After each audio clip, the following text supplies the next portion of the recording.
Përshëndetje të nderuar miq, përshëndetje të dashur ndjekës, ja ku po ritakohemi sërish së bashku, për t'i dhënë vëmendje edhe një herë historisë së divës shqiptare Parashivi Simakut. Eltoni Liriani ka udhëtuar në Shqipëri dhe për herë të parë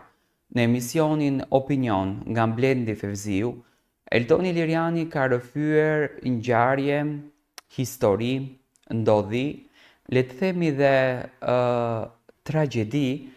nga artistja e madhe Parashivi Simaku. Askush nuk do ta besonte që Parashivia do të kishte jetuar një jetë kaq të vështirë, e mbuluar me kaq dhimbje, e mbuluar me kaq drama dhe në asnjë mënyrë nuk do ta diskutonte dhe nuk do ta fliste me askënd, por të gjithë këtë ngjarjen, të gjithë këtë dhimbjen ta bënte për një qëllim të vetën, të ruante veten e saj dhe të ishte një nënë e përkryer për të birin e saj. Në rrëfimin e ditës së djeshme, ku unë e solla për ju, Eltoni Liriani tregon se Parashivia ka patur një qëllim të vetëm, të shkojë në rrugët e artit, të shkojë në rrugën e Hollywoodit dhe të jetë një nënë fantastike, një nënë e mrekullueshme për djalin e saj. Parashivia është hasur në dhimbje të vështira që jeta nuk i ka menduar se do t'ia sjellë. Pas momenti që Parashivia ka mbetur në rrugë, ajo në vitin 2016 është deklaruar si e pastre dhe shteti Amerikan i ka dhuruar një vend banim. Por nga ajo që Eltoni Liriani rrëfeu, në ato vend banime, në të cilat është dashur të jeton zonja Parashivi dhe mbi të cilën do të kujdesej shteti Amerikan, domethënë kjo ishte një ndër pikpyetjet më të mëdha përse nuk ka kërkuar ndihmë. Zonja Parashivi ka thënë që nuk dua të qëndroj aty, sepse aty ka lloj-lloj njeriu dhe mund ta bëjnë të pabërën, mund të më dhunojnë, por munden edhe të më përdhunojnë. Dhe për të ruajtur veten e saj, për të ruajtur vlerën e njeriut që ajo është, zonja Parashivi nuk ka dashur që të qëndrojë në këto vende. Në fakt është shumë e dhimbshme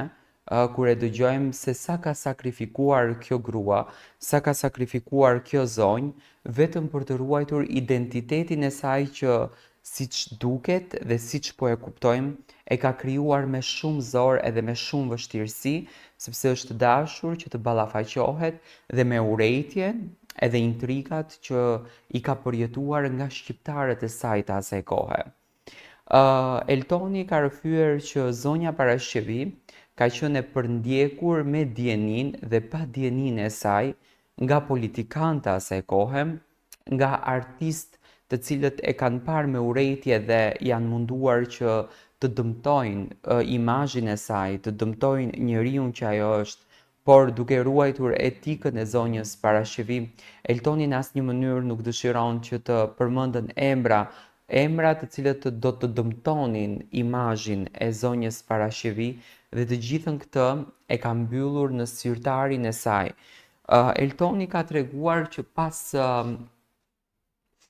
momenti që zonja Parashivi nuk ka preferuar që të jetojë në këto shtëpia të cilat menaxhohen nga shteti, le të themi nuk janë shtëpia, por janë ndërtesa ku ka disa dhoma, zonjën Simaku kanë arritur që ta marrin një familje izraelite. Një familje modeste izraelite, një grua në moshë edhe bashkëshorti i saj, ku Parashivia ka jetuar me to në lagje izraelite dhe aty ka marrë dhe mësimet e para të Torës, është besimi izraelit. Dhe në këtë lagje, izraelitët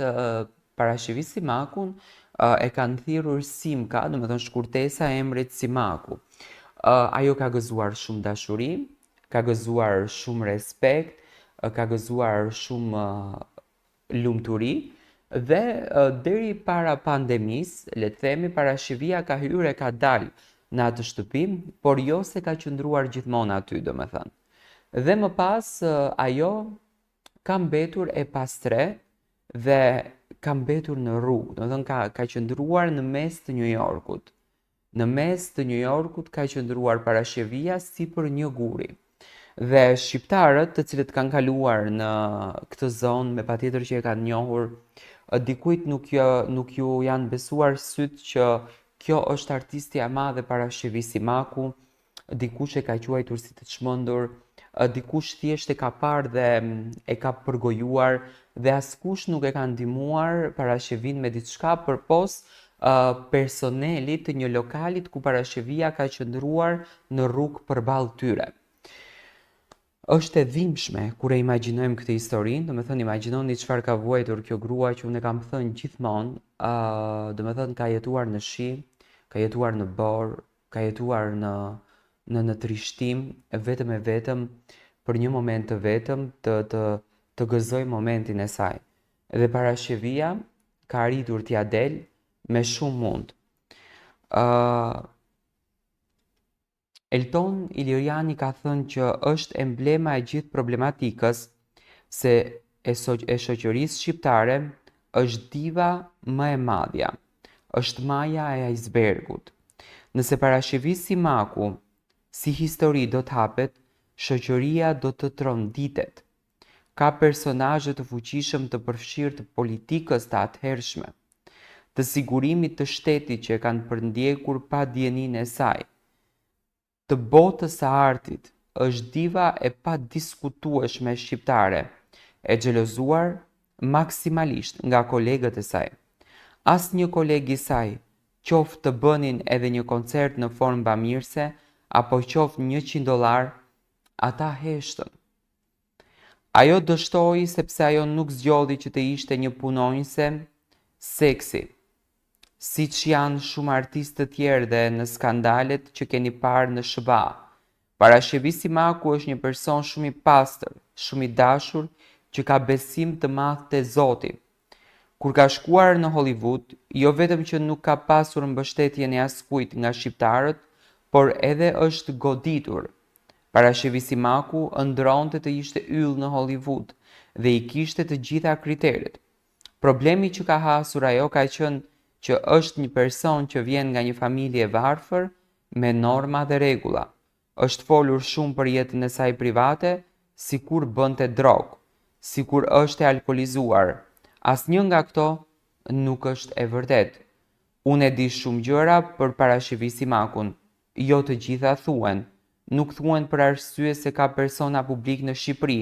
që janë përpjekur t'i shkatërrojnë karrierën dhe e kanë përndjekur atë dhe jetën e saj private me familje. Elton Iliriani në shumicën e rasteve e ka lënë të kuptohet që edhe publiku shqiptar duhet ta kuptojë që jo në çdo gjë është fajtor bashkëshorti i saj dhe jo në çdo situatë është fajtor bashkëshorti i saj, por rrethanat dhe situata se si ka ardhur e ka bërë që Paraskevi Simaku të arrijë të merë vendime kaq të fuqishme dhe të përfundon në rrugë. Do me thënë, trishtimi që ajo ka kaluar, tmeri që ajo ka kaluar që ja kanë ushtruar shqiptarët, dhe unë e kam thënë që ne jemi i keqja më e madhe e vetes, është e turpshme që ne po bëjmë këtë të keqje ndaj njëri tjetrit, dhe ky është një fenomen që ekziston edhe në ditët e sotme. Ky është një fenomen që ekziston dhe në jetën e sotme. Shumë njerëz përjetojnë drama, përjetojnë ngjarje të tmerrshme, përjetojnë urrejtje të madhe vetëm e vetëm që nuk marrin dot do me thënë atë merit që ato vërtet Zoti ju a ka dhënë dhe atë vlerë që atyre vërtet Zoti ju a ka dhënë dhe sot e kësaj dite ekziston kjo gjëja që tek ne, pa marrë parasysh sa i suksesshëm të jesh, pa marrë parasysh sa vlere të kesh, pa marrë parasysh njeriun që je, do të dëmtojnë, do të shkatrojnë dhe do të thumbojnë me patjetër vetëm e vetëm ty të biesh në tokë dhe kur mos ndërtohesh. Dhe kjo është një dramë, kjo është një ngjarje që në fakt po ndodhen në përditshmëri, po ndodhen në jetën tonë dhe po bëhet edhe më aktive. Unë shpresoj që Parashkevia të rimerë veten e saj ashtu siç duhet, edhe uroj me zemër që ta mirëpresim dhe ta duartrokasim më shumë se kur suksesin e saj.